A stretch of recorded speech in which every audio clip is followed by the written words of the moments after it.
Hey guys, I'm Tom the Tech Chap, and I have bought the wrong laptop.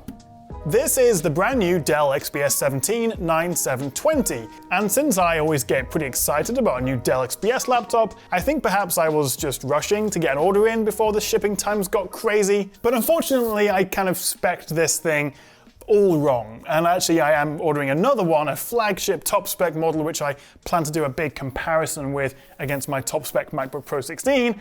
But in the meantime, let me walk you through what I did wrong so you avoid the same mistake. And also, since I do have this now, let me show you around the new XPS and see what's new.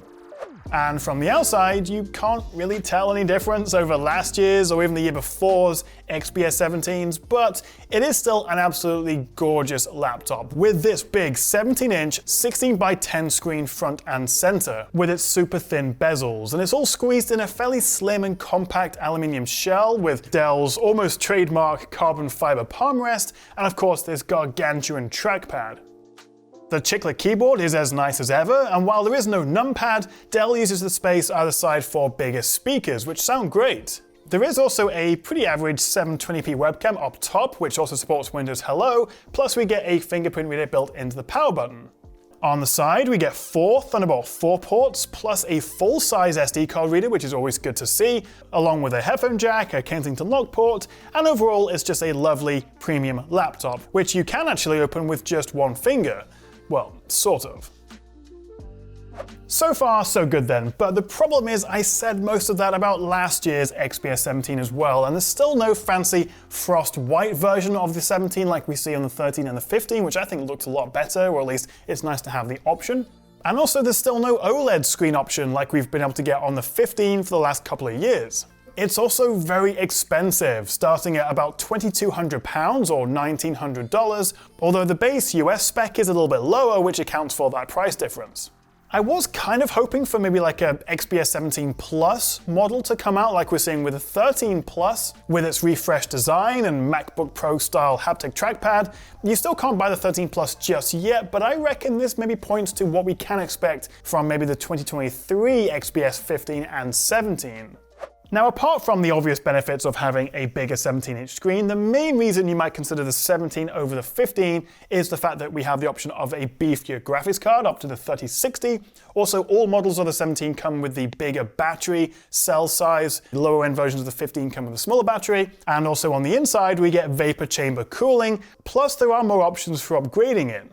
It is worth pointing out though that regardless of whether you go for the 3050 or the more powerful 3060 RTX GPU, they are both 60-watt TGP variants, which are definitely on the low end for those graphics cards. And so because of this slim profile and also the thermal headroom they have to work with in here, this isn't going to be as fast as other more workstation-y or even more gaming-oriented laptops with higher TGP variants of the cards. So we're looking at the same design, the same GPU options, the same screen. Has much really changed here? Well, the headline really is the new 12th gen Intel Core i7 and i9 H-series Alder Lake CPUs, which are faster and more efficient thanks to a new architecture that mixes high-performance P cores with high-efficiency E cores. And actually both CPUs also come with faster Intel Iris Xe integrated graphics, which are obviously still not as fast as the dedicated GPUs, but they are much improved over even last year's 11th gen Xe graphics. One minor gripe though is that we still don't get Wi-Fi 6E support, which is a bit of a shame, although not really a deal breaker.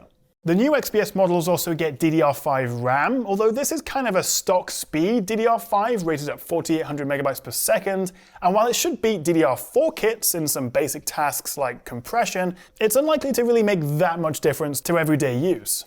So it's an iterative spec bump upgrade this year. Perhaps we'll see a bigger overhaul next year, fingers crossed. But let's go back to the mistake I made at the start with how I actually spec'd this. Here is what I ordered. The base i7 CPU, the base RTX 3050 4GB GPU, with the 1TB SSD and the sharper 4K touchscreen as my only two extras. Fairly sensible choices then, so how the heck did I manage to spend almost $3,000 on this? Well, the 17 is expensive at the best of times, and in my haste, or perhaps just extreme tiredness, I somehow spec'd 64 gigs of DDR5 RAM, adding a whopping $450. What I would recommend though, if you are thinking about buying this, is to stick with the i7. I don't think, although I haven't had them side by side to test, but I don't think £400 extra for the i9 is really worth it. What I would do is stick with the i7 and put that money towards the more powerful 3060. Most people are probably going to be fine with 16 gigs of RAM, especially as you can upgrade it yourself later, same with the SSD, although that has got a bit more complicated and a bit more expensive because we are talking about DDR5 and PCIe 4 components now. But realistically, I think for a 17, if this is going to be a sort of workstation replacement, 32 gigs of DDR5 RAM is the best choice. Definitely on the 17-inch model, go with the 4K screen. You can get away with 1080p on the 15-inch, but not at really this screen size, so definitely go 4K. And we are looking at just shy of £3,000. That is the spec that I would go for. If you are buying this in the US and some other countries, you do actually get the option of a lower spec i5 along with 8 gigs of RAM and no GPU, just the integrated Iris Xe, which may be worth considering if you don't need all that extra performance and just want a big 17-inch screen. But at that point, you may be better off with something like the LG Gram 17, which is much lighter as well. But if you want to go absolutely nuts and tick every option, you're looking at just shy of $4,000. That's top spec 16-inch MacBook Pro with M1 Max money. Although to be fair, this can hold its own against Apple's machine in a lot of situations and is of course much better for gaming.